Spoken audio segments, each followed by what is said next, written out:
এইবারে সনকা, তুমি একটা এনজিওতে কাজ করো বললে, আর তুমিও সিঙ্গেল মাদার। তোমার বাচ্চা কত বড়? এই 10 বছর। হাই, তোমার নাম কি? গীতশ্রী। গীতশ্রী। গীতশ্রী পড়াশোনা করে? হ্যাঁ, কোন পড়াশোনা। ক্লাসে পড়ে? ক্লাস 4-এ পড়ে। ওকে, তো তোমার কথা একটু শুনি। তুমি সিঙ্গেল কি করে হলে? আমরা তো 4 ভাই বোন ছিলাম, মানে বাবা ফল বিক্রি করতো, তো আমাকে 17 বছর বয়সে বিয়ে দিয়ে দেয়। বাহ। বিয়ে দেওয়ার পর আমার যে হাজবেন্ড ছিল সে 10 বছর নিখোঁজ ছিল। কেউ মানে সেটা কেউ জানতাম না। 10 বছর নিখোঁজ, মানে তার কোনো খোঁজ ছিল না।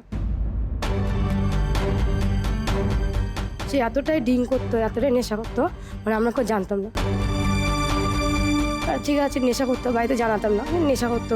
বাড়িতে জানাওনি? প্রথম জানাইনি, যে প্রথমে যদি ঠিক হয় দেখি। কোনোদিনও ঠিক হয় না।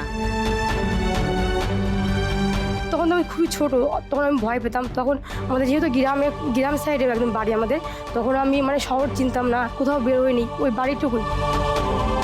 ঠিক আছে, কদিন দেখি, টাইম ধর আমার করতে করতে করতে করতে দেখি দিন দিন বেড়ে যাচ্ছে। পরে মেয়ে হলো। তার মধ্যে আবার মেয়েও হলো? হ্যাঁ, মেয়ে হলো। মেয়ে হওয়ার পরে আমি বললাম, তো এবার তো ঠিক হও, এবার তো মেয়ে হয়েছে, মেয়ের ভবিষ্যৎ আছে, তা তুই ঠিক হও, কত এমন করবো? বলছি ঠিক আছে, ঠিক হবো। এমন বলতে বলতে বলতে আস্তে আস্তে দেখি বেশি বেড়ে যাচ্ছে। এমন মদ খেয়ে মানে সারা রাত জাগিয়ে রাখতো।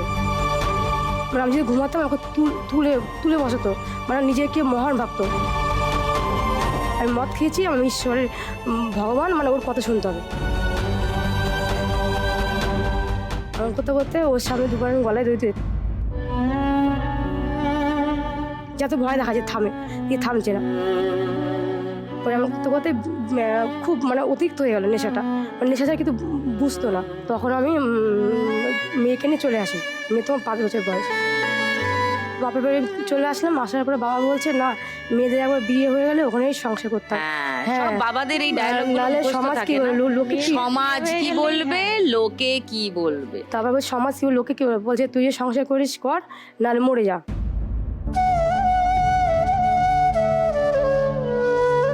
এটা বাবা বলছেন? বাহ।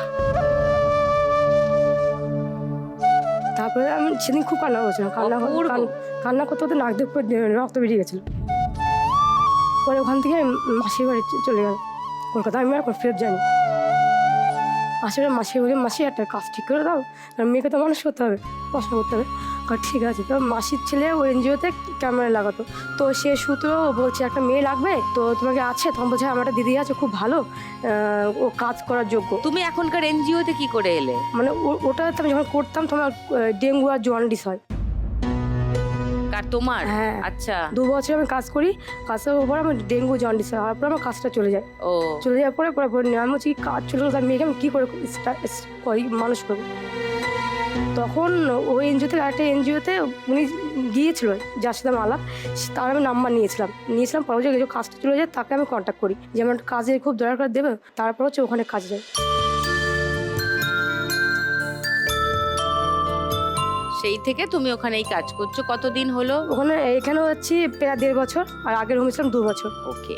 তারপরে আমি হচ্ছে যখন ডিভোর্স অ্যাপ্লাই করলাম, যে আমার ডিভোর্স দিয়ে দে, আমি কেন তো শাখা শুধু এনে ঘুরবো, যে লোক ভালো তার সাথে কেন থাকবো আমি? তখন ওদের বাড়িতে খবর পাঠায়, আমার যে উকিল ছিল, আমি ওই কাজ করেই আমি উকিল ধরেছিলাম, ধরে আমি 2 বছর কেস লড়েছি। লড়ার পর বলছে, না, আমাকে বলছে তোকে আমি ডিভোর্স দেবো না, তুই কি করবি কর। তো ডিভোর্স পেয়েছো ফাইনালি? হ্যাঁ, ফাইনালি হচ্ছে আমি 2 বছর ওদের বাড়িতে 3 বার নোটিশ গেছিলো। নোটিশ যাওয়ার পরে ওরা আসেনি, যেহেতু আসেনি, জজ বলছে যে আসতে না, তোমার মেয়ের দায়িত্ব নিচ্ছে না, তোমার দায়িত্ব নিচ্ছে না, তাহলে একটা থেকে আমার ডিভোর্স দিয়ে দিয়েছে। খোরপোশের মামলা করেছিলে? না, খোরপোশের মামলা আমার আশেপাশের লোক, মানে সবাই বলতো, আমার যে লয়ার সেও বলেছিল যে খোরপোশের মামলা করো। আমি বলছি না, ওই লোকের টাকা আমি নেবো না। বাহ, আমি ওই লোক থেকে মুক্তি চাই।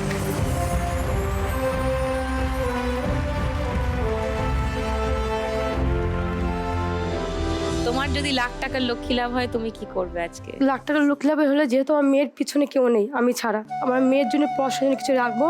আর হচ্ছে আমি প্রচুর অসুস্থ, আমার কিডনিতে স্টোন আছে, ওভারিতে সিস্ট আছে, আর হচ্ছে আমার নার্ভের সমস্যা। আমি মানে বেশি চাপ নিলে সেন্সিটিভ অজ্ঞানে পড়ে যাই। তো তোমার চিকিৎসা করাবে আর মেয়ের পড়াশোনা করাবে। এসো ফার্স্ট রাউন্ডটা খেলি এসো।